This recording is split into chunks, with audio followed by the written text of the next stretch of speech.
بسم اللہ الرحمن الرحیم وبہ نستعین اما بعد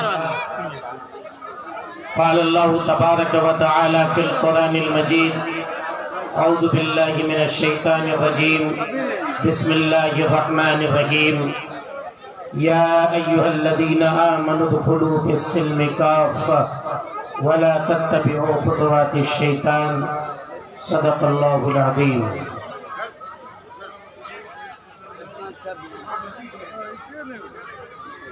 محترم سامعین،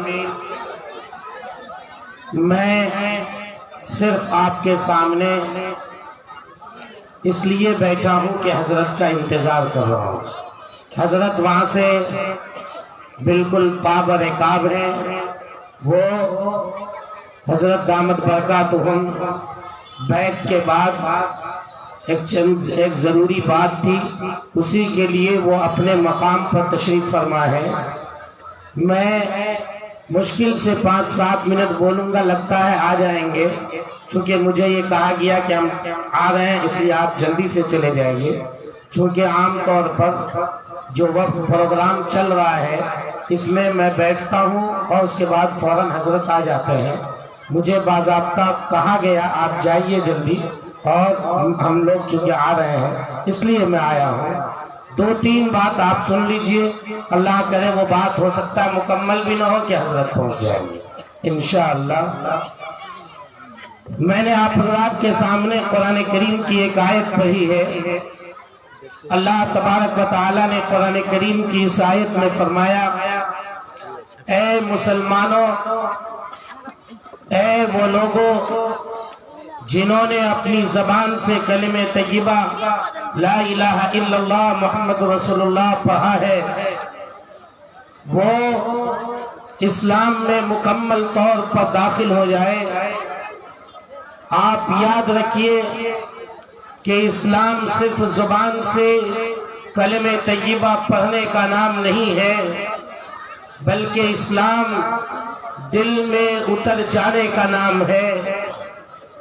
یہی کہا ہے اللہ نے دوسری جگہ، دیہاتی لوگ آئے آپ صلی اللہ علیہ وسلم کے پاس آ کر انہوں نے کلمہ طیبہ پڑھ لیا، پھر کیا کہا، قالت الاعراب آمنا قل لم تؤمنوا ولكن قولوا اسلمنا۔ قرآن نے کہا کہ دیہاتیوں نے لا الہ الا اللہ پڑھ کر یہ سمجھا کہ ہم مومن ہو گئے۔ اللہ نے کہا، اے محمد رسول اللہ صلی اللہ علیہ وسلم، آپ کہہ دیجئے تم مومن نہیں ہوئے ہو، بلکہ تم ابھی اسلام لائے ہو۔ تم حقیقی مومن تب ہوگے جبکہ یہی کلمہ طیبہ تمہارے دل کے اندر اتر جائے گا۔ جب کلمہ طیبہ ہمارے دل میں اترے گا تو ہمیں یقین ہوگا اس بات کا کہ اللہ ہمیں دیکھ رہا ہے۔ رات کے اندھیرے میں جو ہم بول رہے ہیں وہ بھی اللہ سنتا ہے، دن کے اجالے میں جو ہم بولتے ہیں وہ بھی اللہ سنتا ہے۔ ایک آدمی کے ساتھ کہیں تنہائی میں بیٹھ کر اگر آپ کوئی بات کرتے ہیں وہ بھی اللہ سنتا ہے۔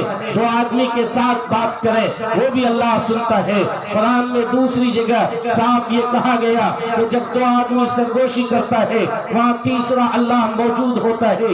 اس لیے چاہے آپ 2 بھائی بیٹھ کر کسی کے خلاف سازش کی باتیں کر رہے ہو، یا آپ 2 آدمی بیٹھ کر کوئی جھوٹ، کوئی کسی کی غیبت بیان کر رہے ہو، کسی کی برائی بیان کر رہے ہو، اسے بھی اللہ جانتا ہے، اسے بھی سنتا ہے۔ آپ کو اس بات کا یقین ہونا چاہیے کہ آپ کی زبان سے جو لفظ نکلتا ہے وہ لفظ لکھا چلا جاتا ہے، وہ لفظ ریکارڈ ہو جاتا ہے۔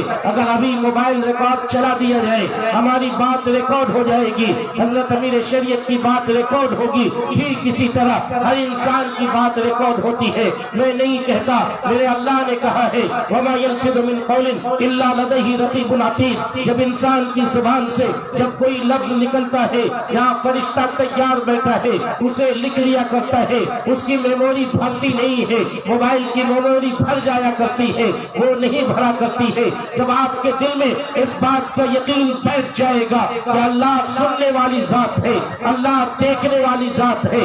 آپ جو کر رہے ہیں وہ بھی اللہ دیکھ رہا ہے۔ اگر آپ کھیت کھلیان میں کسی کی زمین کو کاٹ کر اپنے میں ملاتے ہیں، اللہ وہ بھی دیکھتا ہے۔ رات کی تنہائی میں وہ بیوی جس نے اپنے گھر کو مائکے کو چھوڑ کر آپ کے یہاں آ گئی ہے، اس پر اگر آپ ہاتھ اٹھاتے ہیں وہ ہاتھ بھی دیکھتا ہے۔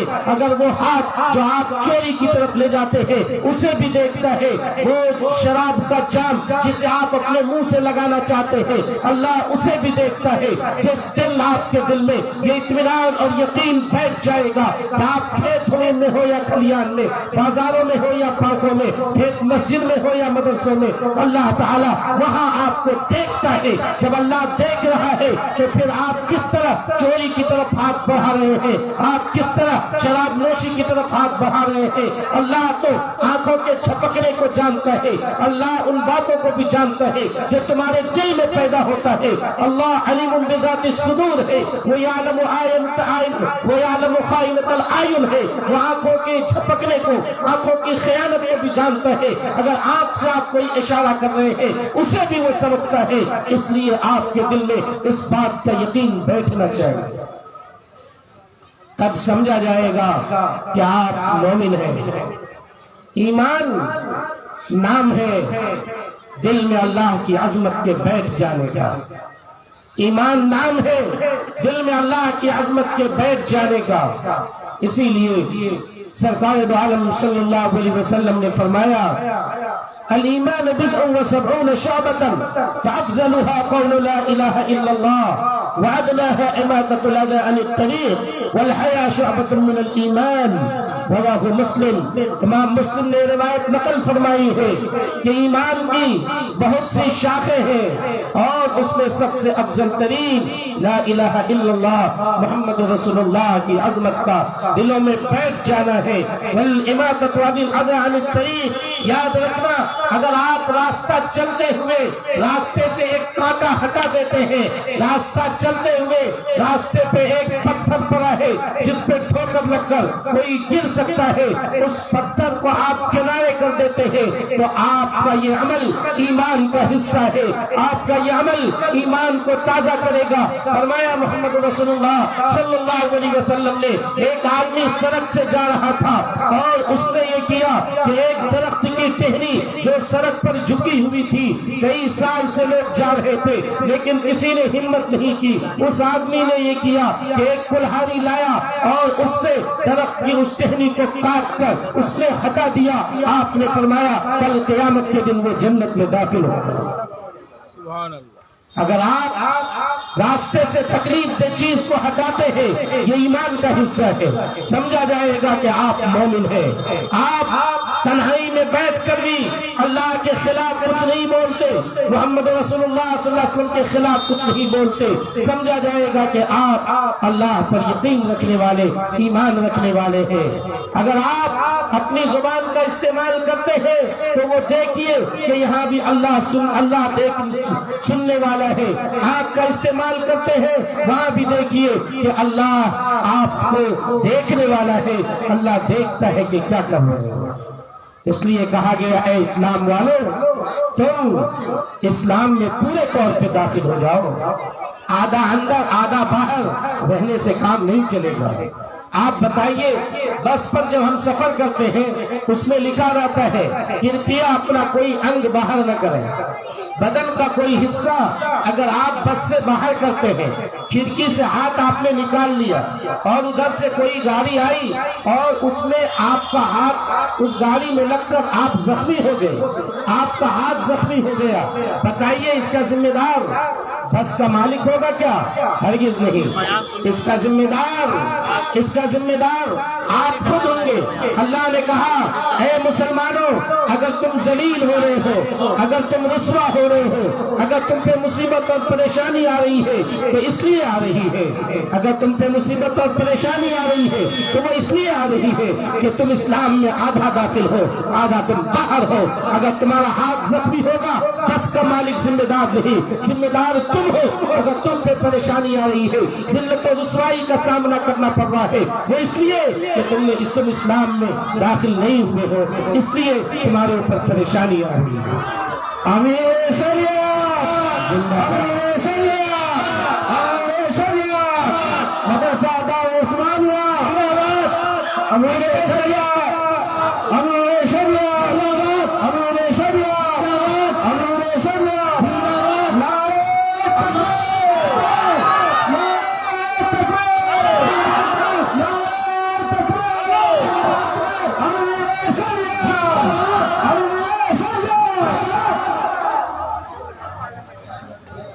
بھائی آپ سبھی حضرات سے گزارش ہے اپنی جگہ پکڑ لیں، اپنی اپنی جگہ پکڑ لیں۔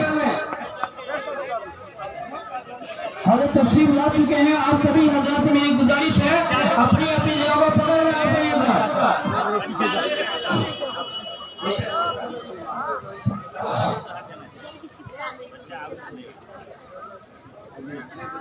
آپ سبھی حضرات بیٹھیں، کرسیاں خالی ہے، کرسیوں پہ بیٹھے آپ سبھی حضرات۔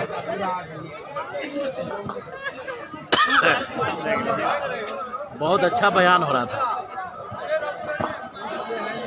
بیان کیجیے حضرت بیان کیجیے، آپ بیان کیجیے، بہت اچھا بیان کر رہے ہیں، بیان کیجیے، آپ بیان کیجیے۔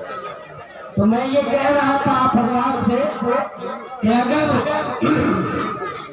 ہم آدھا اسلام کے اندر داخل رہیں گے اور آدھا باہر رہیں گے تو آپ اطمینان رکھیے کہ پھر آپ کو ذلت کا سامنا کرنا پڑ سکتا ہے، آپ کو رسوائی کا سامنا کرنا پڑ سکتا ہے، آپ کو پریشانیوں کا سامنا کرنا پڑ سکتا ہے۔ اس لیے اگر ہم کہیں ذلیل ہو رہے ہیں، کہیں رسوا ہو رہے ہیں، کہیں پریشانیوں میں مبتلا ہے تو آپ یقین رکھیے کہ اس میں ہمارے عمل کا دخل ہے کہ ہم نے اپنے آپ کو اللہ کے اس حکم پر عمل کرنے والا نہیں بنایا کہ ہم لوگ مکمل طور پر مذہب اسلام کے اندر داخل ہو جائیں۔ میں نے مسلم شریف کی ایک روایت پڑھی، سرکار عالم تاجدار وفات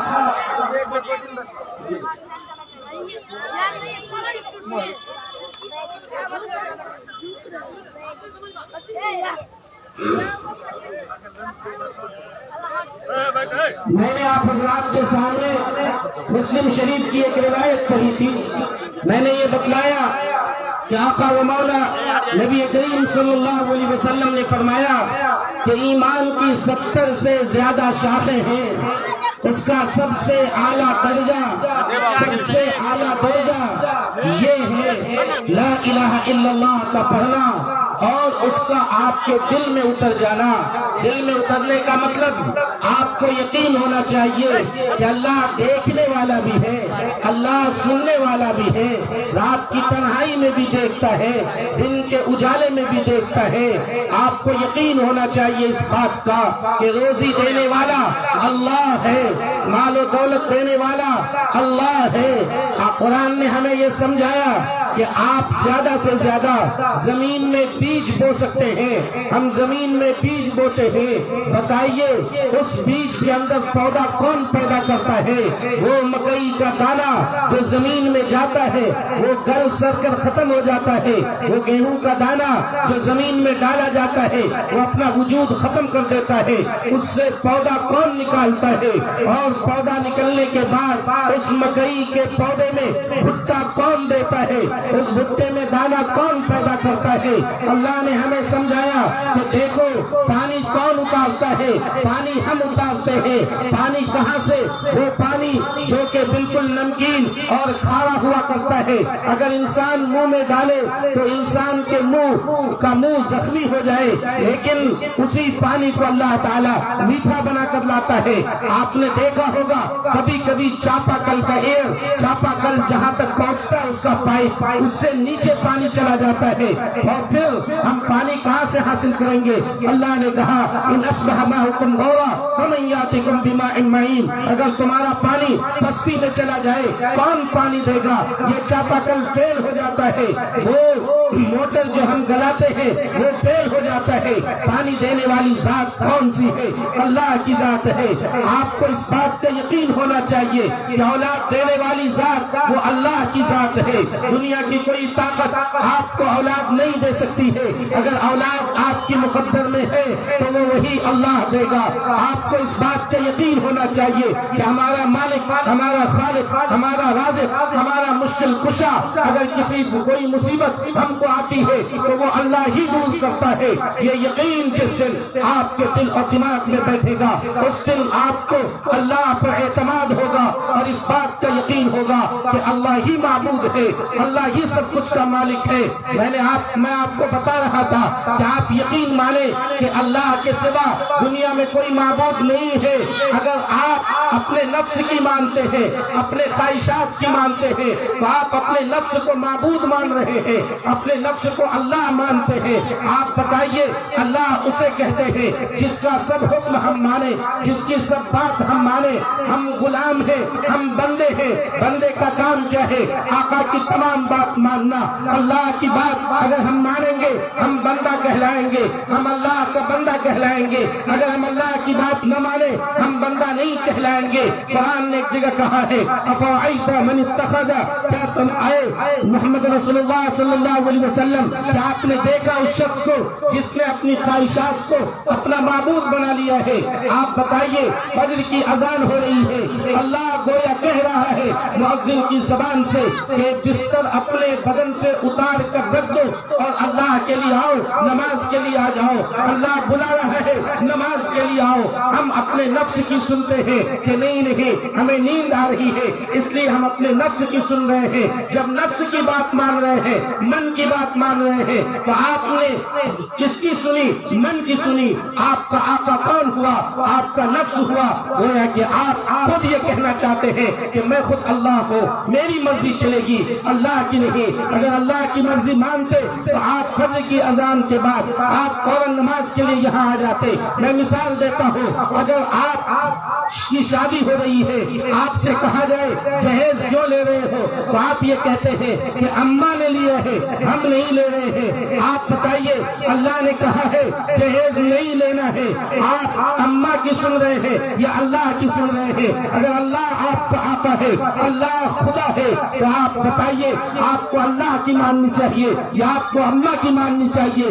آپ کو یہ کہہ دینا چاہیے کہ ہمارا آقا، ہمارا خالق و مالک جو روزی دینے والا ہے، جو مال بھی دیتا ہے، پیسے بھی دیتا ہے، وہ کہہ رہا ہے کہ جہیز نہیں لینا ہے تو ہم جہیز نہیں لیں گے۔ اے اماں ہم اللہ کی سنیں گے، آپ کی سلسلے میں نہیں سنیں گے۔ ہم کیا کرتے ہیں؟ اماں کی سنتے ہیں۔ تو آپ بتائیے آپ یہ کہتے ہیں کہ گویا اللہ کو ہم نہیں مان رہے ہیں، ہم اپنے آپ کو مان رہے ہیں۔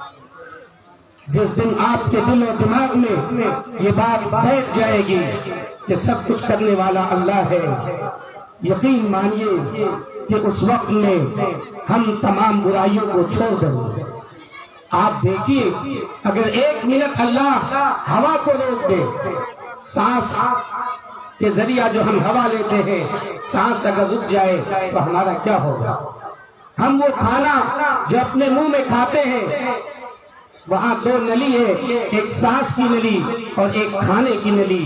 آپ اپنے منہ کو ٹیڑھا کر کے چاول کو سانس کی نلی سے بچا کر کھانے کی نلی میں نہیں لے جاتے ہیں، بے فکر چباتے رہتے ہیں، چاہے گوشت ہو یا جو کچھ۔ اللہ خود ہی اس تمام دانے کو کھانے کی نلی میں داخل کرتا ہے۔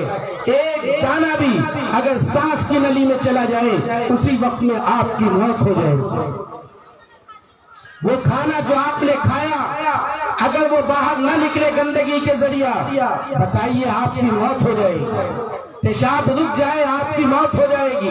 وہ اللہ کتنا بڑا محسن ہے، کتنا احسان کرتا ہے، اور ہمیں صرف یہ حکم ہے کہ ہم سنیں اس اللہ کی، چونکہ اسی میں ہماری بھی کامیابی ہے، ہمارے جسمانی اعتبار سے بھی ہماری کامیابی ہے اور آخرت میں ثواب کے اعتبار سے بھی ہماری کامیابی ہے۔ ایمان کی بہت سی قسمیں ہیں، میں نے بتایا آپ کو کہ راستے سے کانٹا ہٹا دیں، یہ بھی ایمان کا حصہ ہے۔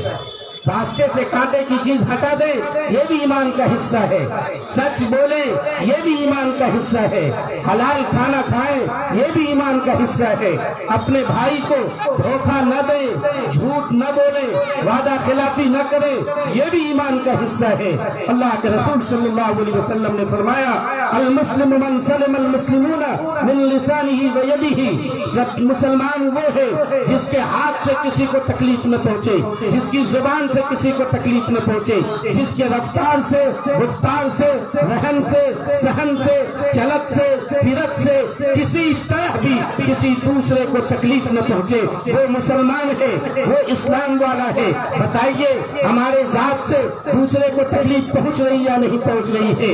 ایمان کا حصہ یہ ہے کہ آپ کسی کو نہ ستائیں، آپ کسی کو پریشان نہ کریں، نہ باپ کو، نہ ماں کو، نہ بھائی کو، نہ بہن کو، نہ پڑوسی کو، نہ رشتہ دار کو۔ حتیٰ کہ ایک عورت نے ایک بلی کو ستایا، اس بلی کو باندھ کر رکھا، نہ کھانا دیتی تھی کہ بیچاری پیٹ بھر لے، نہ کھلا چھوڑتی تھی کہ وہ کہیں چلی جائے۔ اس کا نتیجہ کیا ہوا کہ وہ عورت جو کہ پرہیزگار تھی بظاہر، اللہ نے فرمایا، اللہ کے رسول صلی اللہ علیہ وسلم نے فرمایا وہ عورت بلی کو ستانے کی وجہ سے جہنم میں چلی جائے گی۔ آپ بتائیے ایک عورت اگر بلی کو ستاتی ہے وہ جہنم میں جاتی ہے، ہم اور آپ اپنے مسلمان بھائی کو ستاتے ہیں، ہم اور آپ اپنے باپ، اپنی ماں، اپنے پڑوسی، اپنے رشتہ دار کو ستاتے ہیں۔ ایک عورت بلی کو ستا رہی ہے تو وہ جہنم میں جا رہی ہے۔ ہم کیا سمجھ بیٹھے ہیں کہ کیا اپنے ماں باپ، اپنے بھائی بہنوں کو ستا کر ہم جنت میں جائیں گے؟ ایمان کا حصہ یہ ہے کہ آپ دوسروں کو تکلیف نہ پہنچائیں۔ ایمان کا حصہ یہ ہے کہ آپ اللہ کی صحیح معرفت معلوم کرنے کے لیے علم حاصل کریں، پڑھیں، لکھیں، یہی آپ کے معاشرے کے لیے پیر کی ہڈی ثابت ہوگی۔ آپ یقین مانگے کہ تعلیم کے بغیر کوئی قوم اب تک نہ ترقی کی ہے نہ ترقی پر پہنچی ہے۔ اگر کوئی قوم ترقی پر جا سکتی ہے تو اس کے لیے وہ تعلیم ہے، اگر کوئی معاشرے کی اصلاح چاہتا ہے تو اس کے لیے تعلیم ہے۔ ذرا مکہ کے اس موقع کو دیکھیے، مکہ کے اس موقع کو دیکھیے، سن 610 عیسوی میں جب پہلی آیت نازل ہوئی، اقرأ بسم ربک الذی خلق خلق الانسان من علق اقرأ وربک الاکرم الذی علم بالقلم علم الانسان ما لم یعلم، یہ 5 آیت جس وقت میں نازل ہوئی اس وقت میں کیا ہو رہا تھا؟ چوری ہوتی تھی، ڈاکہ زنی ہوتی تھی، اور لوگ اپنی بچیوں کو زندہ گڈھا کھود کر اس میں ڈال دیا کرتے تھے۔ اس وقت میں لوگ بدکاری کرتے تھے اور اس پر فخر کرتے تھے۔ اس وقت میں تمام برائی موجود تھی، لیکن قرآن نے یہ بتایا کہ اے لوگوں، تمام برائیوں کو ختم کرنے کے لیے ایک ہی نسخہ کیمیا ہے، ایک ہی راستہ ہے، وہ راستہ ہے تعلیم کا، وہ راستہ ہے ایجوکیشن کا۔ جب تعلیم آئے گی تو گندگی ختم ہو جائے گی، جب ایجوکیشن آئے گا تہذیب آئے گی، ادب آئے گا، شائستگی آئے گی۔ آپ کو یہ بتایا جائے گا کہ ماں کے قدموں تلے جنت ہے، باپ جنت کا دروازہ ہے۔ آپ کو یہ بتلایا جائے گا کہ بڑے لوگوں کی عزت کرنی ہے، چھوٹے پر شفقت کرنا ہے، چونکہ بتلایا لیس منا من لم یرحم صغیرنا، جس نے چھوٹے پر رحم نہیں کیا وہ مسلمان کیسے ہو سکتا ہے؟ جس نے بڑوں کی عزت نہیں کی وہ مسلمان کیسے ہو سکتا ہے؟ اسلام کا حصہ ہے کہ آپ چھوٹوں کے ساتھ، چاہے آپ کا بیٹا ہو یا پڑوسی کا بیٹا ہو یا گاؤں کا کوئی بچہ ہو یا عام بچہ ہو، آپ کی ذمہ داری ہے کہ اگر وہ آپ سے عمر میں چھوٹا ہے آپ اس کے ساتھ مہربانی کیجئے، شفقت کیجئے۔ آج ہی کی بات ہے کہ ہم اور آپ نے ایک جگہ دیکھا ہم نے کہ مسجد میں جو چھوٹے بچے ہیں انہیں ڈانٹ کر بھگایا جا رہا ہے۔ آپ بتائیے، حضرت دامت برکاتہم خود یہ بتلا رہے تھے کہ اگر ہم بچوں کو مسجد سے بھگائیں گے، جوانوں کو مسجد سے بھگائیں گے تو یہ مسجد آئندہ چل کر ویران ہو جائے گی، چونکہ انہی بچوں سے مسجدوں کو آباد ہونا ہے، انہی جوانوں سے مسجدوں کو آباد ہونا ہے۔ وہ بچے جو مسجد آتے ہیں ان بچوں کو ڈانٹ کر ایسا نہ بھگائیں کہ لگے کہ وہ کوئی گناہ کر بیٹھا ہے۔ آپ محبت کے ساتھ اس کو ذرا پیچھے والے صف میں کھڑا کر دیں، کہیں بابو ادھر آ جاؤ۔ اگر وہ شور ہنگامہ کرتا کرتا ہے. آپ بتائیں کہ شور نہیں کرنا چاہیے, یہ اللہ کا گھر ہے. آپ اس کے دل میں اس بات کو بیٹھائیے کہ یہاں آ کر مستی نہیں کی جاتی ہے, کھیل کود نہیں کیا جاتا ہے. دیکھو تمہارے باپ چچا کتنے اطمینان سے لائن میں بیٹھ کر نماز پڑھتے ہیں, اس لیے تم بھی ایسا کرو. زیادہ سے زیادہ آپ کو یہ سمجھانا چاہیے, آپ یقین مانیے کہ اگر بچوں پہ ہم شفقت کریں گے تو ہم اپنے ایمان میں اضافہ کریں گے, ایمان میں بڑھوتری ہوگی. اس لیے آپ نے بتلایا کہ ایمان کی 70 سے زیادہ شاخیں ہیں, لیکن سب سے افضل, سب سے بنیادی حصہ ہے لا الہ الا اللہ کی عظمت تمہارے دل میں بیٹھے, ایمان تمہارے دل میں بیٹھے. جب ایمان ہمارے دل میں بیٹھے گا, ہمارا ہاتھ بتائے گا کہ ہمارے دل میں ایمان ہے, چونکہ وہ برائی کی طرف نہیں جائے گا. ہمارا چہرہ بتائے گا کہ ہمارے دل میں ایمان ہے. میں آپ کو بتلاتا ہوں, اگر کھیت میں بیج ڈال دیں, مکئی کی بیج ہو اور اس سے پودا جو نکلے, تو کیسے پتا چلے گا کہ کھیت میں مکئی کی بیج ہے یا کھیت میں گیہوں کی بیج ہے؟ آپ دیکھیں گے اس کا پودا کیسا ہے, اس کے پتے کیسے ہیں. اگر پودا مکئی کا ہے, پتا مکئی کا ہے, تو آپ یہ کہتے ہیں کہ اندر جو بیج ہے وہ مکئی کی بیج ہے. آپ کا ہاتھ اگر اچھائی کی طرف جائے گا, پتا چلے گا جو اندر بیج ہے وہ ایمان کی بیج ہے. آپ کا چہرہ داڑھی والا ہوگا تو پتا چلے گا کہ آپ کے دل میں جو ایمان ہے وہ بیج, آپ کے دل میں جو بیج ہے وہ ایمان کی بیج ہے. آپ کے ہاتھ سے, آپ کے پاؤں سے, آپ کے رہنے سے, آپ کے کپڑا پہننے سے, آپ کے کھانے کے انداز سے یہ پتا چلنا چاہیے کہ آپ مومن ہو. اگر ہم اور آپ سچا مومن بنیں گے تو یقین مانیے کہ پھر ہمیں ذلت و رسوائی کا سامنا نہیں کرنا پڑے گا, اطمینان بھی ہوگا, سکون بھی ہوگا, اور ہم اور آپ مرنے کے بعد بھی انشاءاللہ جنت میں داخل ہوں گے انشاءاللہ. اللہ تعالی ہمیں بھی اور آپ تمام حضرات کو کہنے اور سننے سے زیادہ عمل کرنے کی توفیق عطا فرمائے. آمین یا رب العالمین. ربنا تقبل منا انک انت السمیع العلیم وتب علینا انک انت التواب الرحیم. گفتگو یہ کہ خدا ہے سب کچھ, گفتگو یہ کہ خدا ہے سب کچھ, عمل یہ کہ خدا کچھ بھی ہے. ماشاءاللہ, یہ تھے حضرت مولانا مفتی اعجاز صاحب قاسمی, استاد حدیث جامعہ رحمانی منگیر, جن کی دل پذیر تقریر آپ سبھی حضرات سماعت فرما رہے تھے اور اپنے قلب و جگر کو تازگی بخش رہے تھے. اب میں ایک ایسی عظیم المرتبہ شخصیت کو زحمت سخن دینے جا رہا ہوں جن کے لیے آپ سبھی حضرات بے چین اور بے قرار تھے, جیسے کہ مچھلیاں بغیر پانی کے تڑپتی ہے. جن کے متعلق یہ کہنا بالکل مناسب ہوگا, تعارف کی قطعاً ضرورت نہیں ہے, تعارف کی قطعاً ضرورت نہیں ہے, انہیں جانتا ہے یہ سارا زمانہ. پورے علاقے والوں کے لیے بڑی خوشی اور مسرت کی بات ہے کہ ہم سبوں کے بیچ حضرت عبد شریعت دامت برکاتہ العالیہ تشریف فرما ہیں. سمندر پھیل کر دیکھو میری محفل میں آ پہنچا, سمندر پھیل کر دیکھو میری محفل میں آ پہنچا. ہماری تشنگی بھی کس قدر معیار رکھتی ہے. جن کا یہ پیغام ہے, عداوت کی آگ کو نفرتوں کے شعلوں سے نہیں محبت کے پانی سے بجھایا جا سکتا ہے. جن کا یہ نعرہ ہے, تمہاری قسمت ساحل کا سکون نہیں موجوں کا اضطراب ہے. جن کا یہ پیغام ہے, تمہاری زندگی برائے آسودگی نہیں برائے بندگی ہے. جنہوں نے بتایا تمہارے نبی کا پیغام عروج ہے, تمہارے دم سے دنیا میں عروج ہے. تیرے بال پر کا مقصد, تیرے بال پر کا مقصد ہے بلندیوں پہ جانا, نہ سکون نہ سیر گلشن نہ تلاش آب و دانا. جنہوں نے کہا جنود ربانی بن کر لشکر شیطان